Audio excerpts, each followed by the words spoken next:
Muy buenas tardes.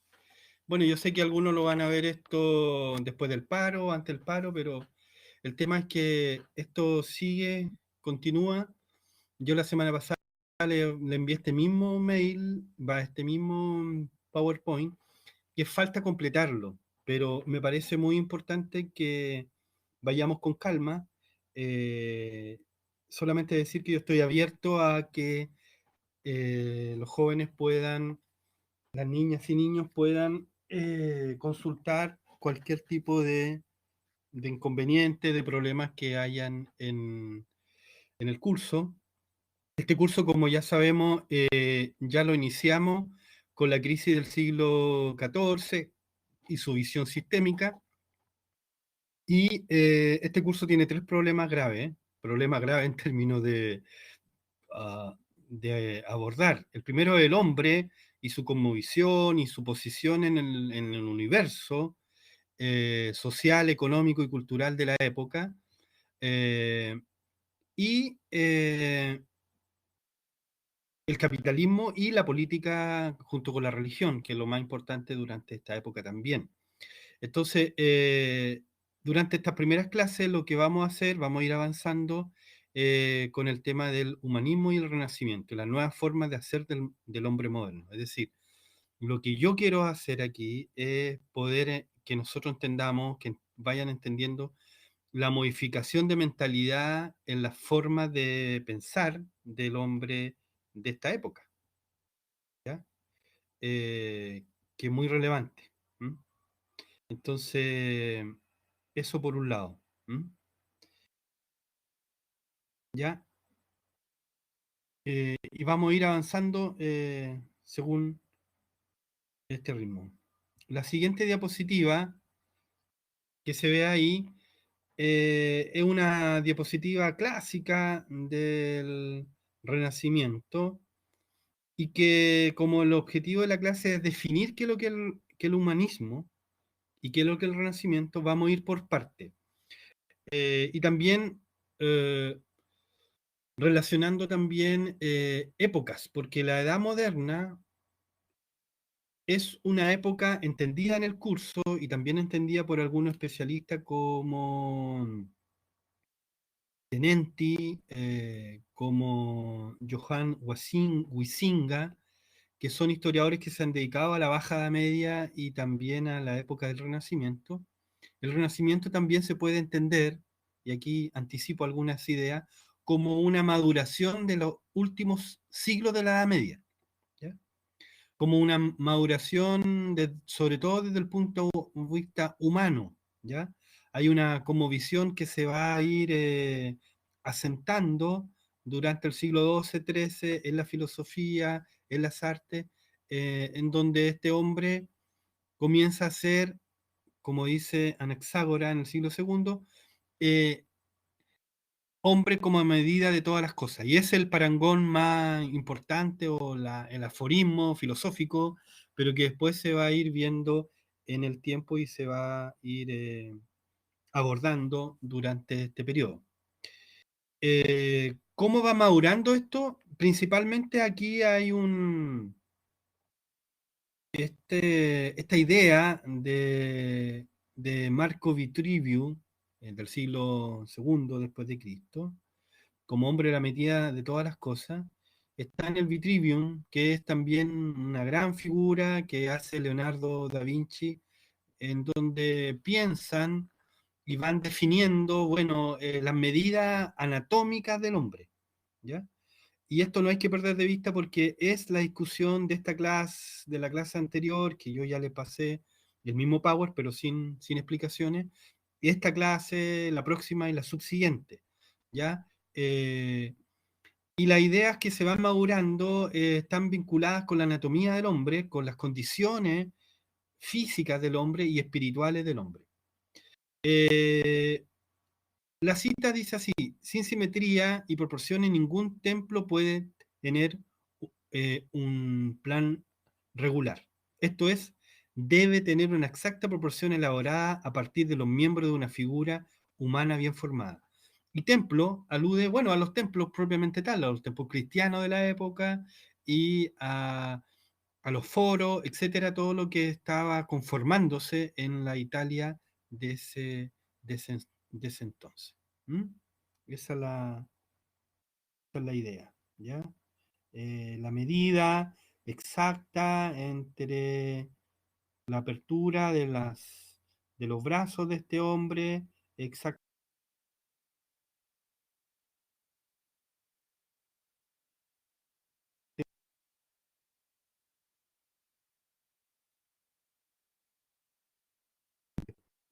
bueno, cuál importante es la medida del hombre. La medida del hombre no solamente cognitivamente del pensamiento, sino que anatómicamente, ¿ya? El cambio de la ciencia, perdón, el cambio de la ciencia, los cambios sustantivos que se generarán durante todo este siglo, 14, 15, 16, obedecen justamente a un cambio epistemológico enorme, cognitivo enorme, pero que proviene justamente de la observación de la naturaleza de una forma distinta por los humanistas, ¿ya? Esa es la idea, ese es el primer empujón, ¿ya? Entonces, ¿qué es lo que el Renacimiento a grandes rasgos? También vamos a ver en el segundo bloque eh, un poco sobre el arte del Renacimiento, porque el Renacimiento no es solamente eh, se puede suscribir a una época propiamente tal, ¿ya? La época de oro, que es la época entre 1350 y 1450. ¿Ah? Ahí forja el Renacimiento. Lo demás que conocemos como los resabios, los rebotes de un Renacimiento ya maduro. El Renacimiento de Leonardo da Vinci, de Miguel Ángel, de Botticelli, etcétera, ya son renacimientos maduros del siglo XVI, ¿ya? Pero cuando se habla de humanismo, se habla del renacimiento, son eventos que están para el común de la gente, que no estudia historia medieval ni tampoco historia moderna, es como la época medieval, el siglo XIV, un poco XV. Entonces, hay una discusión que no es tan exacto introducirla aquí en este curso de pregrado, pero es indistintivamente urgente decir que la Edad Media no cambia absolutamente y nace una época absolutamente distinta como el Renacimiento, sino que hay un proceso de continuidad y cambio, y eso se da en todo orden de cosas, ¿ya? Es decir, hay cosas que cambian absolutamente, que son sobre todo la percepción de la realidad del hombre, pero hay otras cosas que permanecen, cosas como las condiciones alimentarias, las condiciones de espacio de esta época, sobre todo en las ciudades, va a ser relativamente permanente, ¿ya? Hasta el siglo XVII, XVIII la gente vive en el campo, por consiguiente, no es sustantivamente extraordinario eso. No obstante, para algunos va a ser más extraordinario porque los que viajan a América, los que viajan a África, ellos sí experimentan una amplitud cognitiva, una amplitud del pensamiento, una amplitud en el ámbito tecnológico de la navegación que hace que esto sea absolutamente distinto. Entonces, el temario de estas clases, el Renacimiento, qué es lo que es el humanismo, la nueva manera de hacer dentro del proceso de civilización, que esto subrayenlo, anótenlo inmediatamente porque también es una motivación para aprender y algo que también tienen que leer en su momento, la nueva manera de hacer dentro del proceso de civilización. Van a leer un artículo de eso, pero la idea es que estos procesos del hombre, de sus costumbres, de la forma de comportarse, etcétera, ya van a estar encauzándose desde la baja edad media.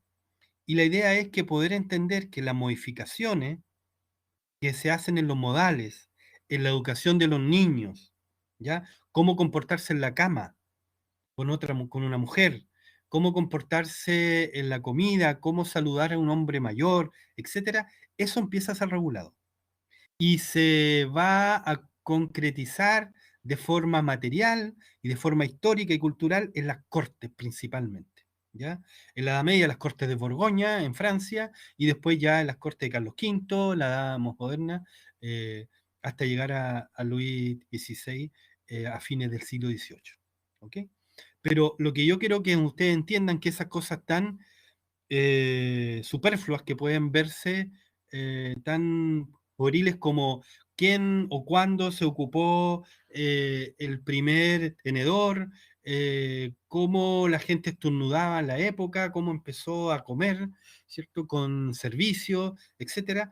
Eh, Eso es un cambio de una transformación y Norbert Elias, un sociólogo alemán de comienzo del siglo, de mediados del siglo XX y que sus libros fueron traducidos solamente a partir de los años 80, nos va a dar a entender que todas esas modificaciones, sean modificaciones alimentarias, sean modificaciones de cómo el cuerpo, ¿cierto?, se va adecuando a una corte o se va adecuando a situaciones distintas en donde las reglas generales son bastante particulares y cada vez más sofisticadas.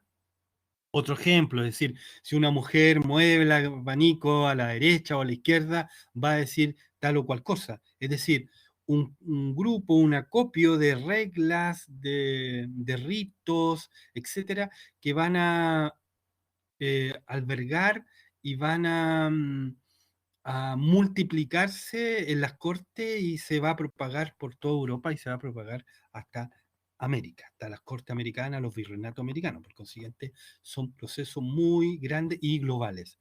Y él lo define como un proceso de civilizatorio, es decir, se empieza a ocupar la palabra civilización en contraposición a lo bárbaro. Por consiguiente, el hombre educado, el hombre que es civil, que es civilizado para la época, será el hombre que vive en la corte, será el hombre que vive en la ciudad, será el hombre que tiene unos comportamientos determinados. Entonces se inventa la civilidad, ¿ya? Y en ese invento, la figura de Erasmo de Rotterdam, un humanista, escritor de grande, poderoso, eh, va a ser capital.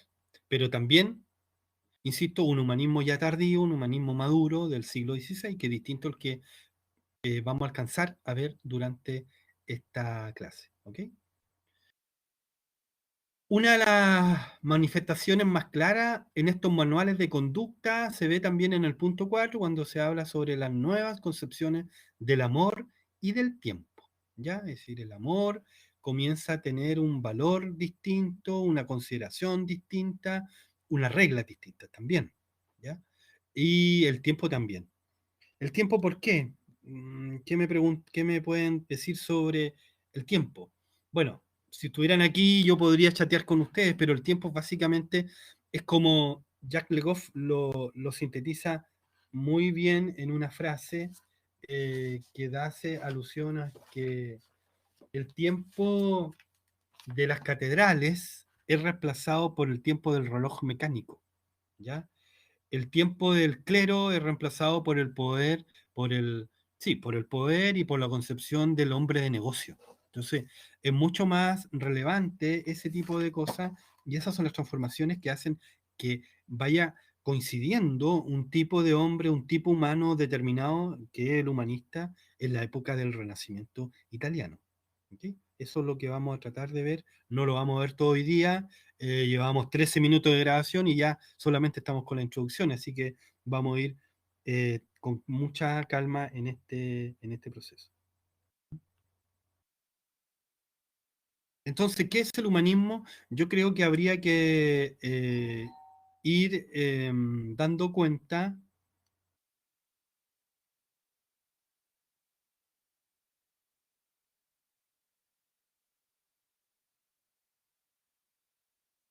Un momentito.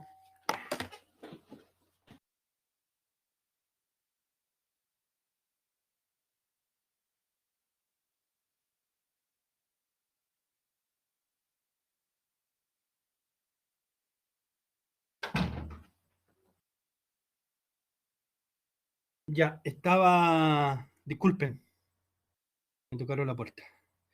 El humanismo tiene como. En este curso, de algún modo, lo que vamos a hacer es derivarlo y entenderlo desde el punto de vista de, de como dos etapas, es decir, un humanismo incipiente, que es principalmente filológico y artístico en su primera instancia, que gracias a la migración de sabios griegos a Italia en especial la Florencia, ayudarán a profundizar en los textos griegos del Evangelio y en los clásicos griegos, en especial dentro de estos libros está la física de Aristóteles y la figura de Plinio y Estrabón. Es decir, lo que pasa en el siglo XIII, XIV, sobre todo 13-14, vamos a ver un humanismo que tiene un énfasis filológico, es decir, en la palabra, en la traducción en latina. Recuerden que los evangelios están escritos en griego y aquí se van a conocer con mayor, con mayor fuerza, con mayor precisión esos textos y por consiguiente se va a ver una revitalización de una interpretación cristiana del mundo también en esta época. Y también la física de Aristóteles, que va a dar cuenta, va a dar cuenta de muchas cosas que tienen directa relación con la naturaleza, lo bello, es decir, principalmente lo bello, ¿eh? La palabra belleza es una palabra muy del Renacimiento, lo bello vinculado a la estética, al Renacimiento, etcétera, a un tipo de estética determinada. ¿M? Y que está muy vinculado a la matemática, muy vinculado a lo simétrico, etcétera. Lo clásico, como se dice hoy día. La figura de Plinio con sus viajes, Estrabón con la geografía, van a ser muy leídos en esta época y se van a entender de mejor forma. Eh, Se va dando un acercamiento a la realidad distinto. Se busca ir transformando dicha realidad y al mismo tiempo imitando aquella. Es decir, lo que va a suceder es que la realidad el hombre del Renacimiento no solamente la va a contemplar, sino que la va a querer transformar. Bueno, ahí doy una explicación. Para el hombre de la Edad Media, la realidad es como signo de Dios y de toda la naturaleza. Estaba cargado de un signo metafórico y misterioso, y el orden fue siempre jerárquico desde los seres más espirituales, Dios, santo y ángeles, hasta llegar al hombre. Desde lo humanista se comienza a seguir la naturaleza, a imitarla y hasta transformarla. Bien ejemplo es la práctica de la alquimia, por ejemplo, ¿ya? De la transformación de los elementos. Y también yo diría otro ejemplo clásico de la medicina. Se comienzan a hacer las primeras incisiones al cuerpo humano, hacer autopsia para estudiar, ¿ya? Eso el hombre medieval le tenía mucha distancia y solamente se lo encargaba a los hombres de origen judío, ¿ya? O árabe, que tenía mucho conocimiento de la medicina en esa época, ¿ya? Entonces vamos avanzando en esta definición de humanismo. La idea es que puedan ustedes construir un buen concepto de humanismo que no sea solamente esta cosa tan superflua y vaga que enseñan que la Edad Media es teocéntrica y eh, la edad moderna es antropocéntrica, es decir, es una reducción demasiado básica de eso. Es decir, creo que todas las épocas se han preocupado del ser humano de alguna forma, ¿ya?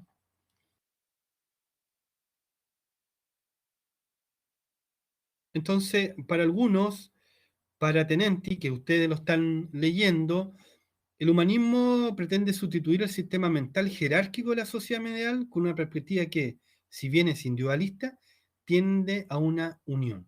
Me quiero detener en la palabra individualista porque también Jacobo Burckhardt, un gran historiador del siglo XIX, que tiene un libro que se llama La cultura del Renacimiento, inaugura la idea de que se habló del Renacimiento, inventó la idea del Renacimiento, etcétera, pero sobre todo inventó la idea de que nace el individualismo, ¿ya? El hombre del Renacimiento se siente capaz de muchas cosas, se siente imitador, a los que son más religiosos se sienten como imagen de Dios, imagen de los ángeles, etcétera. Los que son más platónicos, menos religiosos, como el gran animal dominador de este proceso. ¿Ok? Entonces, sí, hay un énfasis en eso. La sociología histórica y la sociología en su aporte, nos ha enseñado a los historiadores, ¿cierto?, que empieza el proceso de individualización, es decir, la gente empieza a decirse yo soy lo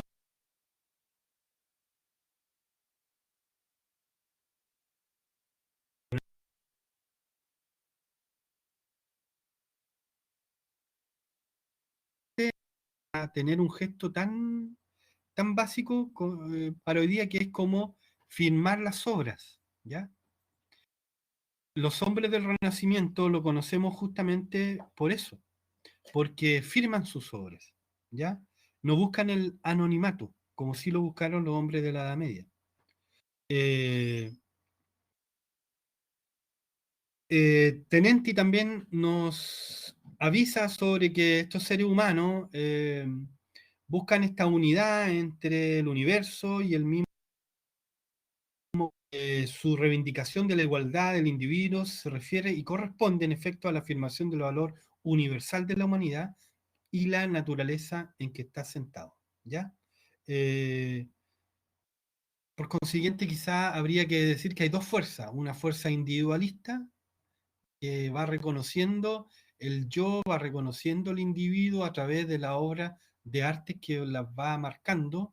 Ya no es una relación solamente con la comunidad, con la pertenencia al pueblo, sino que con una humanidad un poco más grande, ¿ya? Y un sentido de la naturaleza también distinto, como ya mencionamos, que quiere incidir en esa naturaleza. Aquí está la ciudad de Florencia. Todas las ciudades importantes del mundo tienen un río, ¿ya? Florencia también lo tiene, muy copiosa, y está llena en esta época, principalmente de dos bandos que se disputan al pueblo, y que se lo disputan a través de la política: güelfos y gibelinos. Uno en favor del Papa y otros en favor de la propia ciudad. Florencia fue tan original que se podría decir que fue como la segunda Roma, porque en Florencia se fueron incubando las ideas más vanguardistas de los humanistas, ¿ya? Con ella están los ejemplos de que la mayor parte de los humanistas son y nacen en esta ciudad tan relevante para Occidente y para la conformación de los humanistas en esta época, ¿ya? Nacen historiadores, arquitectos, poetas, etcétera. Y digo poetas también desde el punto de vista general, ¿ah? Porque en las obras del Renacimiento, en las fuentes del Renacimiento, la escritura de los hombres que escriben en el Renacimiento, cabe decir que la palabra poeta tiene directa relación con la palabra artista, pero no artista entendida como una especialidad, sino como toda una globalidad, ¿ya? Es decir, un ingeniero, un arquitecto, alguien que pueda hacer una gran obra de arte también eh, es reconocido como poeta. Entonces, ¿qué es el humanismo? Desde la primera humanista no hay que olvidar que la gran mayoría serían de una ciudad paradigmática, como es en la época, como es Florencia, y debe ser considerado como todos poetas, como digo, ya que dicha acepción era la común para hacer referencia a personas que realizaban todo conforme al trabajo de las palabras y a todas las artes en general. Recuérdense que en ningún caso hay una división de disciplinas, ¿ya? Eso, bueno, ya lo dije, pero eh, miren la lista. Primero, Dante Alighieri, nació en 1265-1321, ¿ok? En la, se podría decir, en la cronología tradicional, eso de la media, ¿cierto? Pero también es considerado un humanista porque nace en una época en la cual su ciudad estaba en grandes disputas, pero al mismo tiempo, ¿cierto?, escribe una obra crítica a la iglesia, crítica a todos los vicios de la humanidad. ¿M? Y para ello se hace acompañar metafóricamente por Virgilio, el gran poeta, ¿cierto?, del Imperio Romano. ¿M? Y con esto quiero decir que, bueno, las tradiciones a lo You are clásico currently no the only solamente person in vienen this de estos conference. grandes humanistas que todos conocen, sino que ya vienen de hombres que se podrían decir que están en la Edad Media. Cristina de Pizán, una gran mujer, nacida en Venecia, eh, en el siglo XIV y murió en el siglo XV, tiene un texto que se llama La ciudad de las damas. Fue una de las primeras mujeres burguesas que propugnó, que impulsó el desarrollo de la educación hacia las mujeres, ¿ya? Y escribió este tratado con esos fines muy determinados por la idea de congeniar, ¿cierto?, de la mejor forma posible esta idea de que las mujeres debían tener un espacio en la ciudad, ya no podían ser excluidas de esta ciudad. Inventó esta idea de la ciudad de las damas que vendrían siendo ciudadanas muy ejemplares, que trabajan con sus manos, que trabajan en el ámbito intelectual también. Pico de la Mirándola, excelente filósofo, creó una gran obra, Horatio de Dominus Dignitate, ¿ya? En ella conjuga todas las artes, ¿ya? Y en ella discute la idea de poner al hombre en el centro de esta dignidad, de esta humanidad. Giovanni Boccaccio, ¿ya? Critiquísimo también de la iglesia. El Renacimiento también no es un odio a la iglesia ni a lo religioso, ¿ah? Sino que es tan creativo que en realidad, si bien la iglesia está ahí, no tiene la afición de ser un movimiento anticlerical, como sí lo fue el movimiento de la Ilustración cuando lo veamos, sino que vivió su vida entendiendo que había casi una separación, se podría hacer una separación racional entre los ámbitos religiosos y los ámbitos civiles propiamente tal. Y en este You are caso es currently muy the only relevante que person la in ciudad this de Florencia conference. es una de las primeras repúblicas del mundo conocido. ¿Mm? Entonces, relevante acordarse de eso, porque estos hombres vivieron la república, vivieron un sistema republicano propiamente tal, ¿ya? León Battista Alberti, poeta y arquitecto. El libro de la familia, ¿ya? Escrito en lengua vernácula, al igual que la Divina Comedia, al igual que la Ciudad de las Damas. Pico de la Mirándola no, él escribió, era muy erudito y escribió en latín, pero la mayor parte de estos hombres van a ir escribiendo en lengua de sus propios pueblos. Y eso es muy moderno. Eso también habla del humanismo. El humanismo también está arraigado en el mundo greco-romano, ¿cierto? En la preocupación por las traducciones griegas propiamente tal, pero también, ¿cierto? Es una reivindicación a una idea de protoestado, de identificarse con su pueblo y empezar a disipar ideas, a propagar ideas, y en uno de los vehículos privilegiados y que son controversiales para la iglesia, sobre todo, que es la lengua vernácula, la lengua de su propio país, ¿ya? De hecho, Dante Alighieri, Boccaccio van a ser condenados y van a ser criticados por los clérigos más reacios al movimiento humanista, eh, porque no escriben en latín, escriben en lengua vernácula. Francesco Petrarca, con sus cancioneros, también nos va a dar cuenta de, él escribió algunas novelas también en los cancioneros, y es como una de las épocas gloriosas de una incipiente novela de la época. Lorenzo Valla, 1406-1457, filólogo y filósofo. Elegancia de la lengua latina. Es muy relevante Lorenzo Valla, tuvo un hermano igual, que fue un gran biógrafo de Leonardo da Vinci y de otro hombre de la época, pero Lorenzo Valla tiene un punto en la historia, porque él fue el primer hombre que detectó que el documento eclesial que certifica que Constantino le daba y le otorgaba al Papa Silvestre la posibilidad de tener el mundo, de tener la potestad del mundo, era falso, ¿ya? Entonces, ¿qué quiero decir con esto? Que el primer movimiento humanista del siglo XIV, del siglo, hasta el siglo XV, es muy claro filológicamente, es decir, el estudio de la palabra es muy importante, tanto así que Lorenzo Valla eh, llegó a tan alto nivel que pudo detectar la falsedad de un documento que tenía varios siglos, repitiéndose como un texto casi sagrado que le otorgaba a los papas la potestad de la tierra, la potestad de los territorios, por descubrir también, ¿ya? Que va a ser las típicas discusiones, que no es el caso, pero son las típicas discusiones que tienen relación con, ¿cierto? Con las disputas de la conquista española en América.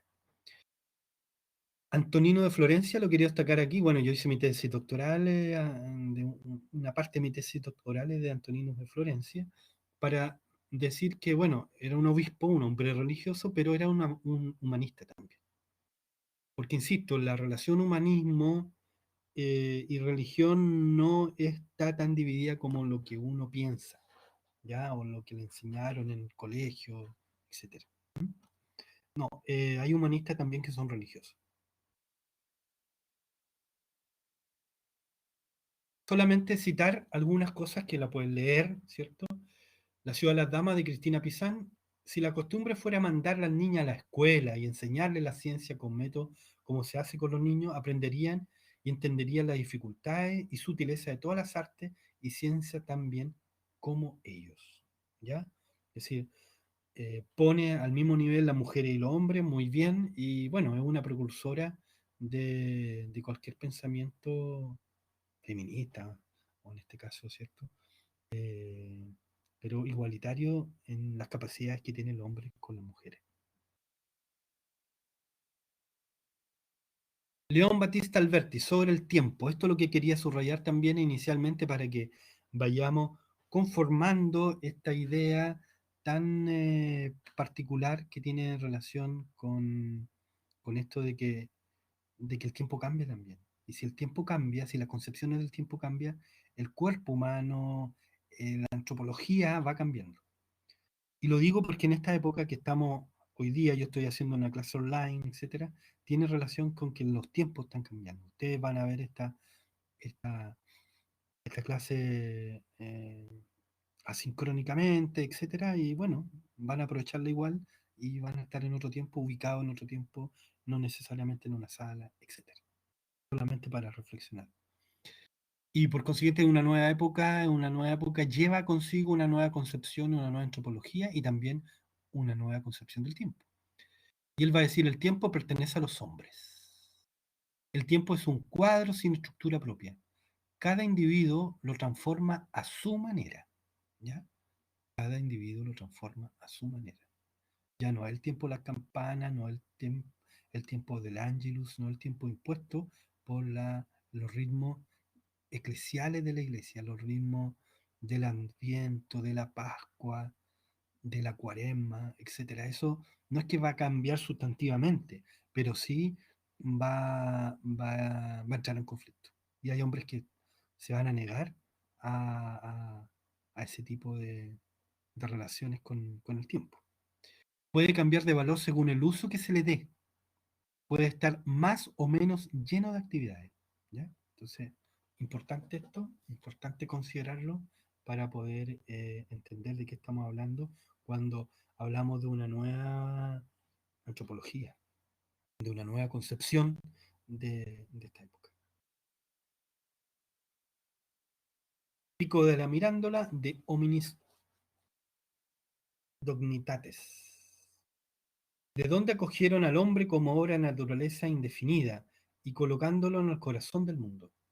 Y así. Decir, aquí hay una reflexión muy sesuda de la naturaleza y del hombre y su lugar que va a tener en esta época.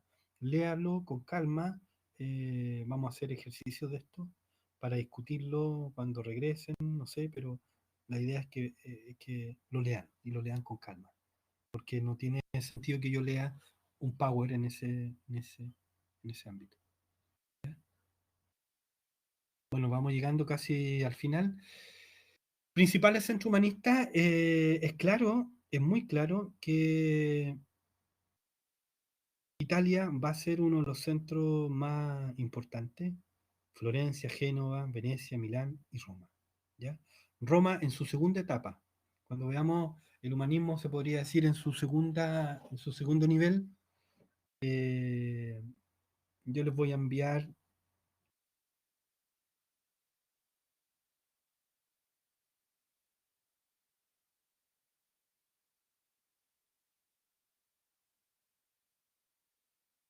que lo